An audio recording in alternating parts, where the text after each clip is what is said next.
சிறுபான்மையினர் அச்சமின்றி வாழ துணை இருப்பதால் தான் பெரும்பான்மையரின் பலமும் குணமும் இருக்கிறது என்று முதலமைச்சர் மு.க.ஸ்டாலின் குறிப்பிட்டுள்ளதை தற்பொழுது அண்மை செய்தியாக பார்த்து வருகிறோம்.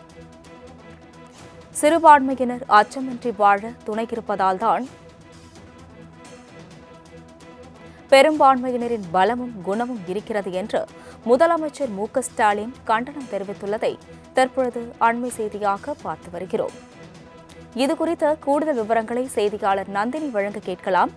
நந்தினி, வணக்கம். இதுகுறித்த விவரங்களை வழங்கலாம். வணக்கம்.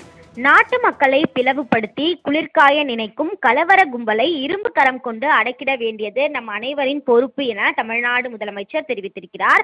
குறிப்பாக சிறுபான்மையினர் அச்சமின்றி வாழ துணை இருப்பதில்தான் பெரும்பான்மையினரின் பலமும் இருக்கிறது, குணமும் இருக்கிறது எனவும், பெரும்பான்மை என்ற பெயரில் சில வலதுசாரி வன்முறை கும்பல்கள் தாக்குதல்களிலும் கலவரங்களிலும் ஈடுபடுவது, பிரதமர் கிறிஸ்துமஸ் விழாவில் பங்கெடுக்கும் போதே ஈடுபடுவது நாட்டு மக்களுக்கு தவறான செய்தியையே கொண்டு சேர்க்கும் என தமிழ்நாடு முதலமைச்சர் குறிப்பிட்டிருக்கிறார்.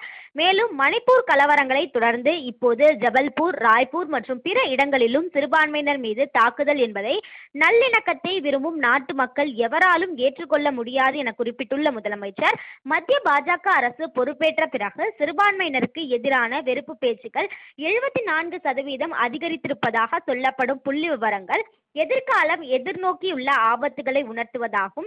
எனவே நாட்டு மக்களை பிளவுபடுத்தி குளிர்காய நினைக்கும் கலவர கும்பலை இரும்பு கரம் கொண்டு அடக்கிட வேண்டியது அனைவரின் பொறுப்பும் கடமையும் ஆகும் என தமிழ்நாடு முதலமைச்சர் மு.க.ஸ்டாலின் எக்ஸ் தள பக்கத்தில் பதிவை வெளியிட்டுள்ளது குறிப்பிடத்தக்கது.